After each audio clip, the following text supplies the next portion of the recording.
Fungi are everywhere. Hmm. I mean, mushrooms on pizza, mold on old bread, right? But what if we told you there's one particular group that's just incredibly vast and impactful, shaping our world in ways you might not even realize? Welcome back to the Deep Dive. This is where we take complex information and, well, we dive deep, trying to pull out the most important nuggets for you. Today, we're embarking on a really fascinating journey into the phylum Ascomycota. You often just hear them called Ascomycetes. Yeah. Our mission here is to kind of uncover how this ancient, incredibly diverse group manages to be so dominant and so impactful, shaping our world from the medicine in your cabinet to the food on your plate. We're drawing insights from Introduction to Fungi. And trust me, you'll never look at a sac fungus quite the same way again. Indeed. We're going to try and cut through some of the denser scientific details, highlight the key features of this group, reveal their sometimes surprising ecological roles, and their just immense significance. I mean, we're talking about something like 32,000 described species, but potentially 10, maybe even 20 times more waiting out there to be discovered. Okay, let's unpack that name first. Ascomycota. It comes from Greek, right? Ascus, meaning like a leather bottle or sac, and myx, meaning fungus. So literally sac fungi, named for their defining feature, this thing called the ascus. And this ascus, it's this tiny sac-like structure, usually holding 8 spores, sexually produced spores, called ascospores. And get this, they're often ejected with sort of squirt mechanism. It's quite an incredible adaptation. It really is. And the structural diversity in this group, it's really quite remarkable. You've got some Ascomycetes that exist as just simple unicellular yeasts. They multiply by budding or fission. Pretty straightforward. While others grow as these, extensive networks of thread-like structures called septate hyphae, and these form what we generally know as mycelia. Right, the fuzzy stuff you might see. And some can even switch between those two forms, becoming dimorphic. Exactly. Like Candida albicans, the one that causes thrush. That's a classic example, yes. Yeah. The dimorphic fungus, it can switch depending on the environment. What's fascinating there is just how adaptable their internal structure, their architecture really is. It is. The mycelial hyphae, these threads, they're usually divided by incomplete septa. So think of it less like completely separate rooms and more like a series of interconnected chambers with, well, open doorways between them. Okay. This central pore allows for cytoplasmic continuity. Stuff can just stream between adjacent segments. Cellular components like mitochondria, even nuclei, can travel pretty freely from one part of the network to another. Wow. Yeah, it effectively makes the entire mycelium function almost as one large continuous shared cell. We call that characteristic co-acidic. Co-acidic. So the whole fungal network can basically share its cellular contents. That sounds incredibly efficient, but maybe a bit risky. Like, what if something gets damaged? Does it all just leak out? Do they have a quick fix for that? They absolutely do, precisely. They have these proteinaceous structures called Warronin bodies. They're usually clustered right near those central pores. Think of them as like microscopic emergency plugs or repair crews. If a hypha gets physically damaged, maybe broken, these tiny protein plugs immediately seal off the injured section. Instantly. Pretty much instantly, yeah. Preventing the loss of vital cytoplasm. It's an ingenious, lightning-fast defense mechanism, and it's unique to Ascomycetes and their close relatives. It really highlights how even tiny, specialized structures are critical for their resilience, for spreading in sometimes harsh environments. That's incredible how efficient they are at sharing resources and then patching themselves up on a cellular level.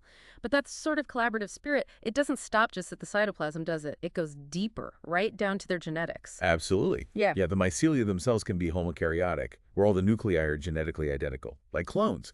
Or they can be heterokaryotic, meaning they contain nuclei of different genetic kinds within the same shared cytoplasm. How does that happen?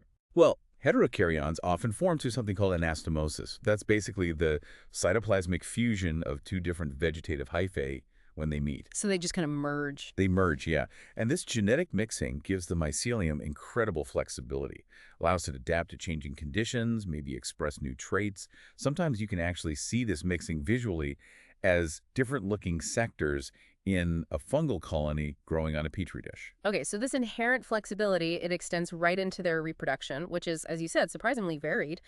They have the standard sexual life cycles, but also asexual ones. and even this unique thing called a parasexual cycle. Ah, yes, the parasexual cycle. It's a really fascinating adaptation, especially important for fungi that maybe appear to be purely asexual or rarely reproduce sexually. Hmm. It's a process where genetic recombination happens, but it happens through nuclear fusion and then crossing over during mitosis. Normal cell division, not meiosis. Huh. So like a genetic mix and match, but skipping the whole sexual reproduction event. Kind of, yeah. You get the mixing.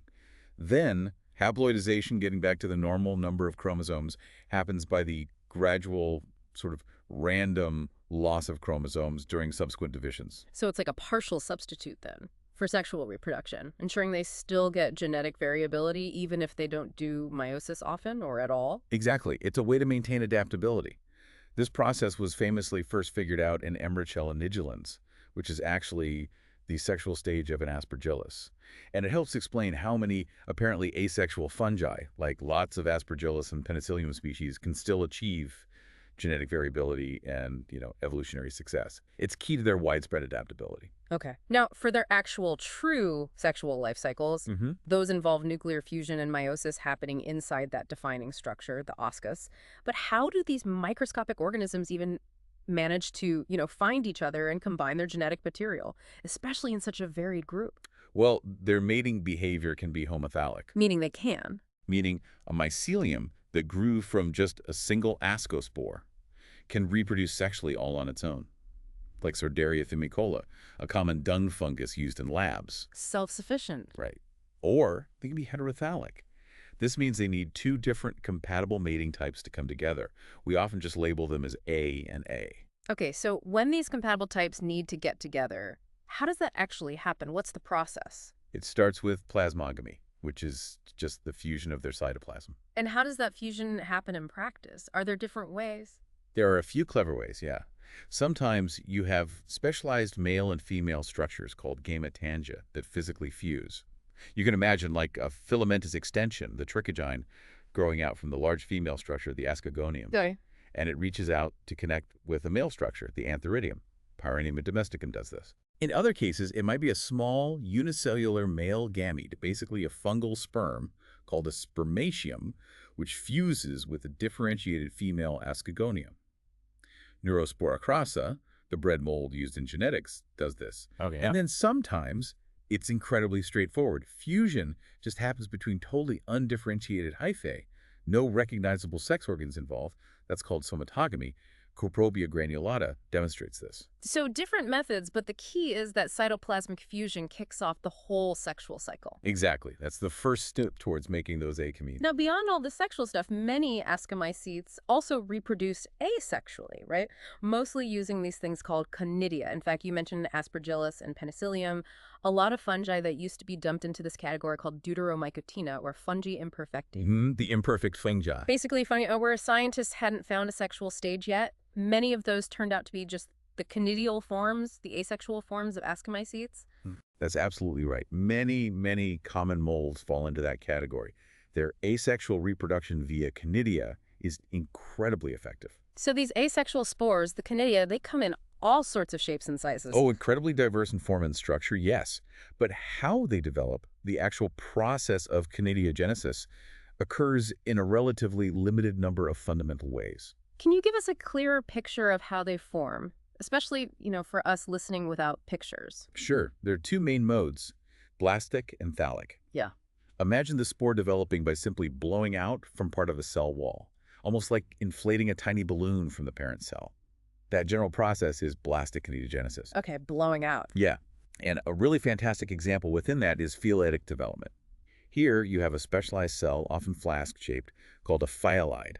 This phyllide continuously produces a chain of conidia, one after the other, almost like a little spore-producing conveyor belt. Hence the chains you see in diagrams of penicillium. Exactly. That's why Aspergillus and Penicillium can produce such vast numbers of spores and spread so rapidly. The phyllide just keeps secreting new wall material at its tip to push out the next spore in the chain. Now, the other main type, thallic conidiogenesis, is maybe a bit simpler conceptually. It happens when a pre-existing segment of a hypha is just converted, partitioned off, and becomes a conidium. So it doesn't blow out, it's just sectioned off. Right. Think of maybe a piece of hyphal string that sort of gets divided into segments, and then those segments break off into individual spores, like beads. That's essentially thallic arthric kinetiogenesis. Geotrichum candidum, a common soil fungus sometimes found on cheese, does this. Wow, okay. That's a lot of ingenious ways to just make a spore. And where do these spores kind of hang out before they get dispersed? Are they just loose? Not usually loose, no. They can be born on simple stalks, we call those conidiofores, or they can be aggregated into more complex, often quite visible structures called conidiomata. Well, these vary a lot. You can have compact bundles of conidiofores called coremia or cinemata, or cushion-like masses called sporodokia, sometimes saucer-shaped ones called acervuli that actually erupt through the surface of a host plant tissue. Bursting out. Yeah, and some, like pycnidia, are these flask-shaped structures. The spores are produced inside, and then they often ooze out in slimy masses. Slimy. How does that help? Well, that slime often helps with dispersal by rain splash. A raindrop hits the ooze, and it splashes spores everywhere. It's a brilliant strategy for getting around in wet conditions. Okay, so back to the sexual side. The ascus, that's where the real magic happens for sexual reproduction. How does this critical sac actually form, and how do those 8 spores get neatly packaged inside? Right. In most Ascomycetes, the ascus develops from a specialized type of hypha called an escogenous hypha. The tip of this hypha curls back on itself, forming a hook shape we call a crozier. It looks a bit like a shepherd's crook. A crozier. Okay. Inside this hook, or just below it, 2 compatible nuclei, which came together during clausogamy earlier, finally fused. That forms the diploid nucleus, the only diploid stage in the life cycle. This diploid nucleus then immediately undergoes meiosis. The reduction division followed usually by 1 round of mitosis. Meiosis, then mitosis. That gives you. Typically 8 haploid nuclei, and these are destined to become the ascospores. Okay, but how do they get, carved out? How do they become individual spores within that sac? It's actually quite an elegant cellular process. A system of double membranes, which are continuous with the cell's internal membrane network, the endoplasmic reticulum, essentially extends out from near each nucleus. These membranes grow, infold, and eventually fuse around a portion of the ascus cytoplasm and one of the haploid nuclei, effectively cutting out each ascospore from the surrounding cytoplasm. Like drawing a bag around them internally? Exactly like that. Then, the spore walls are secreted between those 2 delimiting membranes, often forming several layers.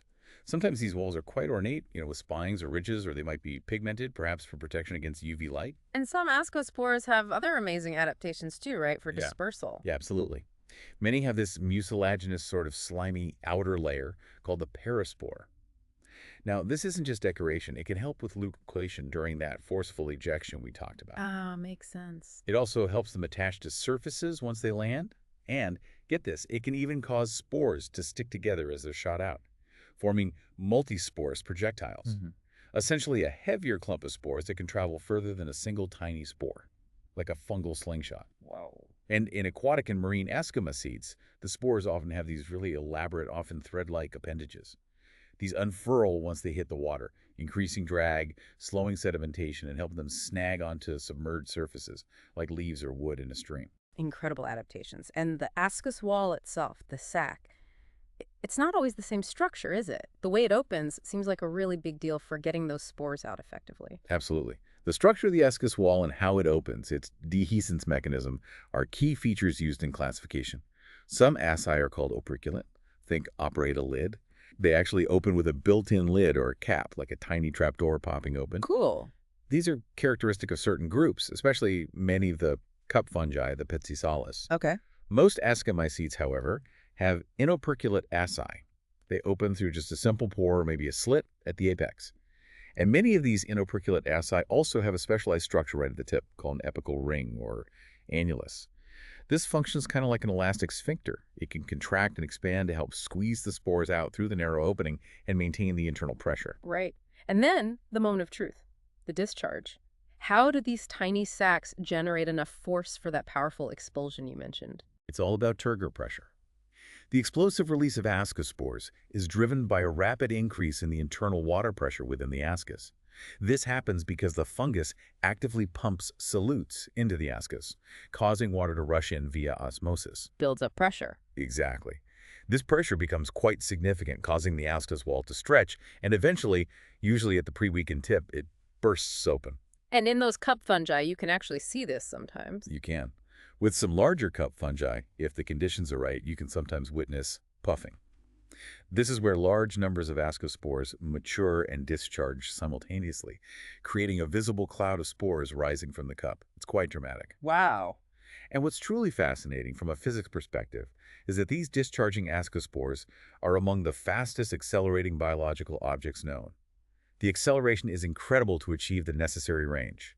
It's just wild to think all this microscopic high-speed drama is happening constantly, just beneath our feet or on a piece of bark. So it's typically this violent ejection for maximum dispersal, right?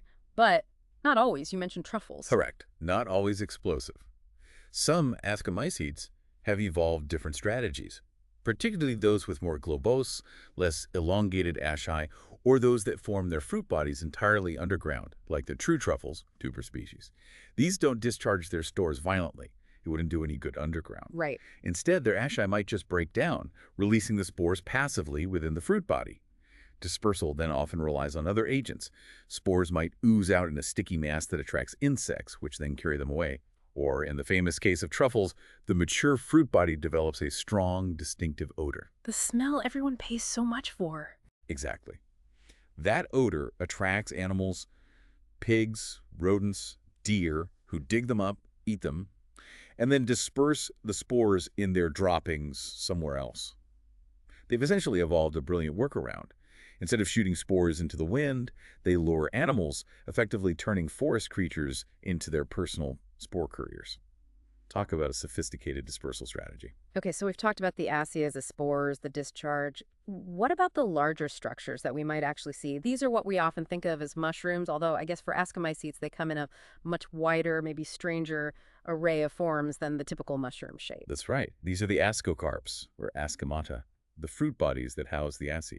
And their forms are incredibly varied, as you say, and often help define different groups of Ascomycetes. So for our audio listeners, maybe let's try to visualize a few basic types. An apothecium. Think of an open, saucer-shaped or cup-shaped structure. The asci are produced in a layer, the hymenium, that's freely exposed on the upper or inner surface, like a miniature goblet or bowl. Okay, cup fungi. Makes sense. This is common in those cup fungi, yes, and also in many lichens you might see growing on rocks or trees. Then there's the parathecium. This is more flask-shaped. Imagine a tiny bottle or flask, usually embedded in some tissue, with a narrow neck that opens to the outside via a small pore called an ostiole.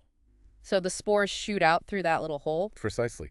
Sordaria and Neurospora, those lab favorites, have parathecia. And finally, think about a cleistothecium. Cleisto meaning closed. This is completely enclosed, usually globose or spherical fruit body. It has no natural opening at all. So how do the spores get out? The wall just decays or breaks down eventually to release them. Many common molds, like species of Aspergillus and Penicillium at asexual stages, form these cleistothecia. They look like tiny sealed capsules. Okay, epithecium cup, parathecium flask, cleistothecium closed sphere. Got it. So they're incredibly diverse in form, incredibly diverse in function. How does all this cellular cleverness and structural variety translate into their just astonishing success and impact out there in the wild and, on our lives? Well, Ascomycetes have a remarkably wide range of ecological lifestyles. It's truly impressive. Many, perhaps most, are saprotrophs, decomposers. They break down dead organic matter, leaves, wood, dung, even complex materials like keratin or cellulose. They are absolutely crucial recyclers in nearly every ecosystem on the planet, breaking down the dead stuff and returning nutrients to the soil. Vital. Absolutely vital. Others, of course, are parasites. They live on or in other living organisms, causing diseases. Think of things like powdery mildews or apple scab on plants, or fungal infections like thrush or ringworm in animals and humans. And then some are endophytes. Endophytes. Yeah, these are fungi that grow inside plant tissues, often within the leaves or stems, but without causing any obvious symptoms of disease. And often these endophytes actually benefit their plant hosts, maybe by producing toxins that deter herbivores or by increasing drought tolerance. It's a more hidden interaction. Fascinating. And they form some truly monumental partnerships too, don't they? Symbiotic relationships. Yes, absolutely key players in mutualistic symbiosis where both partners benefit. About 40%, nearly half, of all described Ascomycete species are involved in forming lichens. 40%, that's huge. It's staggering.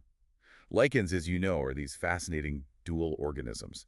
It's a stable, self-supporting association between an Ascomycete fungus, the mycobiont, and a photosynthetic partner, the photobiont, which is usually a green alga or sometimes a cyanobacterium. And together they can live where neither could alone. Exactly. They form this incredibly tough partnership that can colonize bare rock, tree bark, Arctic tundra, really extreme environments. Ascomycetes also form vital mycorrhizal relationships with plants. Right, the root helpers. The root helpers, yeah. They're particularly common with trees like oak, beech, birch. The fungal hyphae associate closely with the plant roots, forming a mantle or network. This vastly increases the root system's surface area for absorbing water and mineral nutrients like phosphorus from the soil, which the fungus provides to the plant.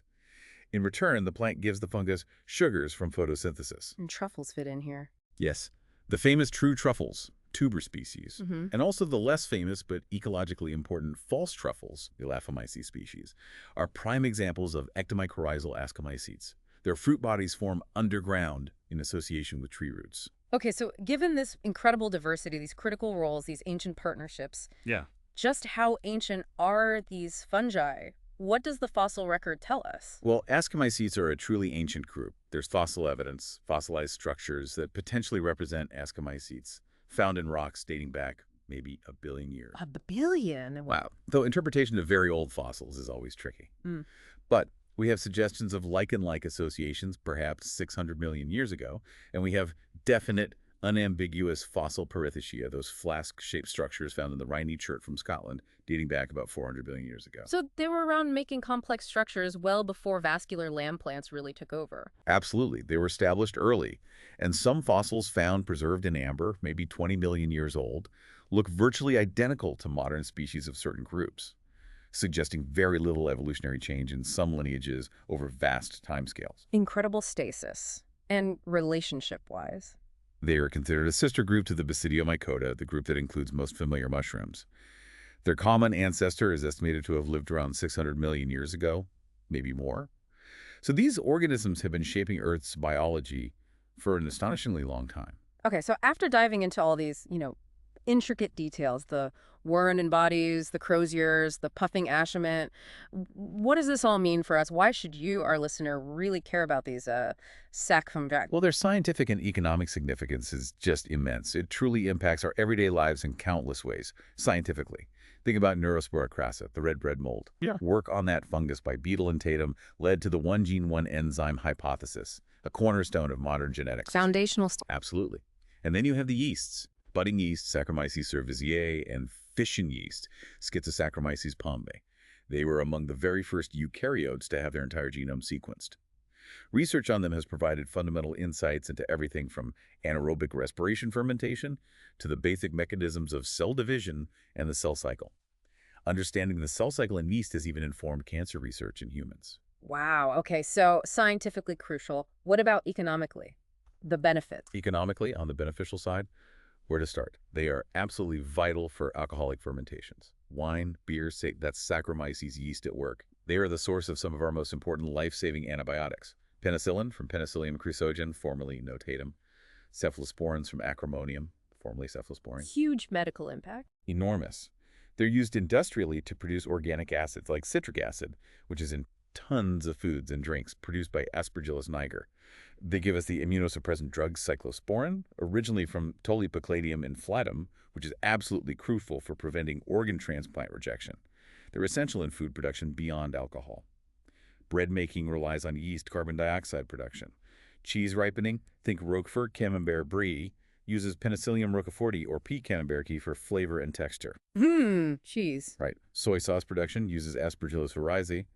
And even mycoprotein like corn is made from the mycelium of an ascomycete, Fusarium venenatum. Corn. And of course, we eat some directly as gourmet foods. The highly prized morels, Morchella species, and truffles, tuber species. Okay, that's a massive list of benefits, but they can also cause significant harm, can't they? There's a dark side. Unfortunately, yes. There definitely is. They are responsible for a huge amount of food spoilage, causing massive economic losses worldwide. Molds on grains, fruits, bread, often Ascomycetes, and some produce dangerous toxins.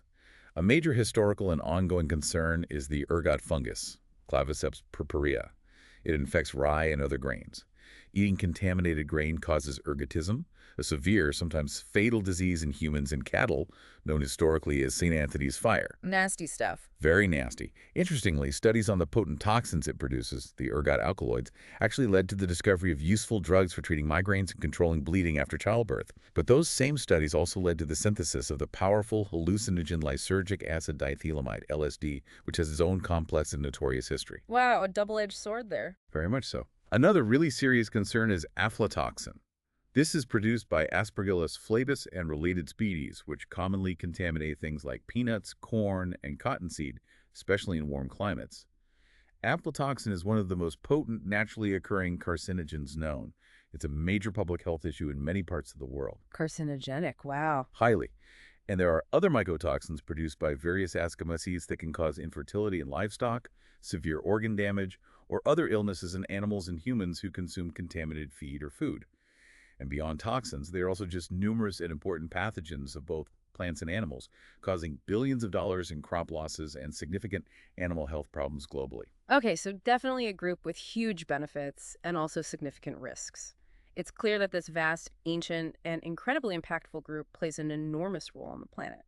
How do scientists even begin to classify such a mind-bogglingly diverse phylum? Is it chaotic? Well, given their enormous diversity, morphological, ecological, genetic, a detailed, stable classification is extremely complex and constantly being refined with new molecular data. Right. It involves, numerous orders and families. But for simplicity and sort of traditionally, they were often grouped into 5 major classes. These are the Archaeascomycetes, considered early diverging lineages, Hemiascomycetes, mostly the yeasts, and then 3 groups often collectively called the higher Ascomycetes, the Plectomycetes, Hymenoscomycetes, and Loculoascomycetes. Okay, those last 3, the higher ones, what's the main way to tell them apart, broadly speaking? Broadly, it relates back to how those asci are arranged and how the fruit body develops.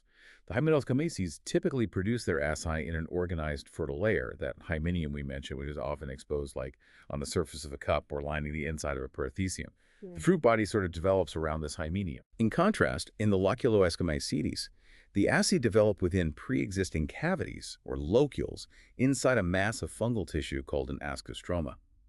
The cavities are there first, and the asci form inside them.